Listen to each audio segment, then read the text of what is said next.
this is my personal KWA MP7 A1. This is going to be our review on it. Here we go.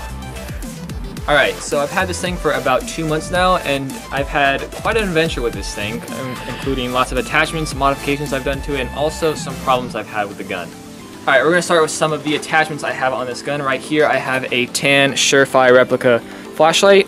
It's not a bad flashlight, but for 60 bucks, it's a little overpriced, but it's alright. I also have some Magpul ladder rail covers right here, just for, you know, that cliche thumb over bore thing that you do on ARs. And then I also have a replica T1 that I got off eBay. Not a whole lot of airsoft manufacturers make or sell a T1 replica, so eBay is the best way to go with Chinese replicas like that. I also have a Magpul sling mount. There are sling mounts right here on the gun, but to be honest, it's a little small and you have to get a lot more other mounts. Especially I'm kind of going for a two-tone look right here for the black gun and also the dark earth parts on top. So this little Magpul dark earth sling mount kind of goes well with the rest of the gun.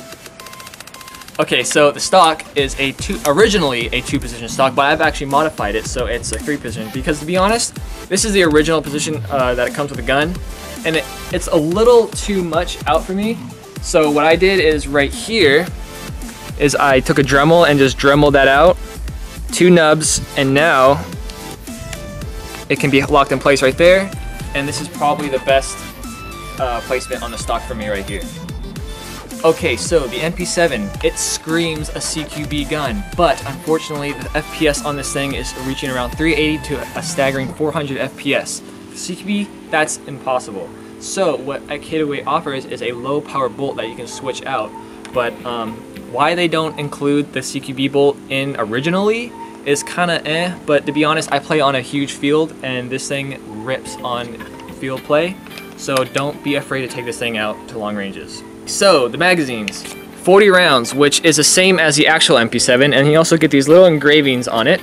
Since it is licensed by Umarex, you do get real Heckler & Koch licensing, which is cool, adds a lot of distinction to your gun.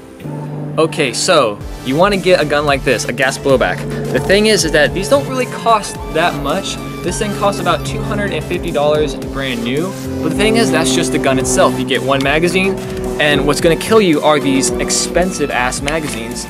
They cost $55 brand new each. These hold 40 rounds each, so you're going to be going through this thing quite a bit.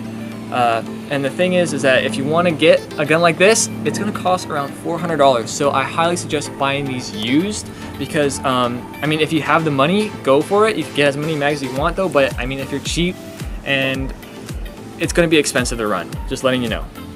You got a neat little AR-15 kind of style charging handle right here. And as you can see, there are your internals.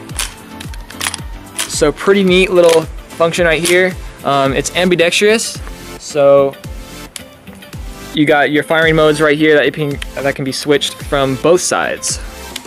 Pretty neat little gun here. All right, so here we go. We're gonna be doing the firing test of this thing. Give me that shit, it's my turn now. All right, here we go, the firing test. We're 80 feet from those bottles over there. Common engagement distance for airsoft fields. Let's go.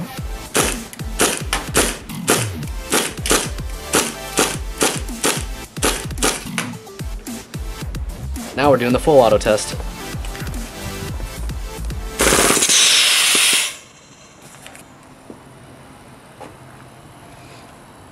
Piece of shit. Let's try this shit again.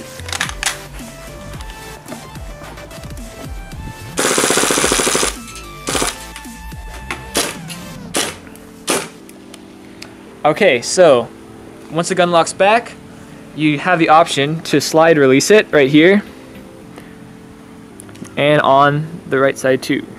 So it is very ambidextrous to all right-handed and left-handed shooters.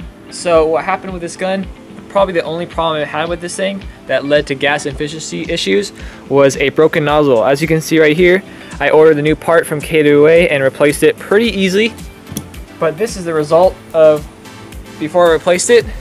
As you can see, a big chunk out of the bottom part of that nozzle there, and also right here on the feeding lip.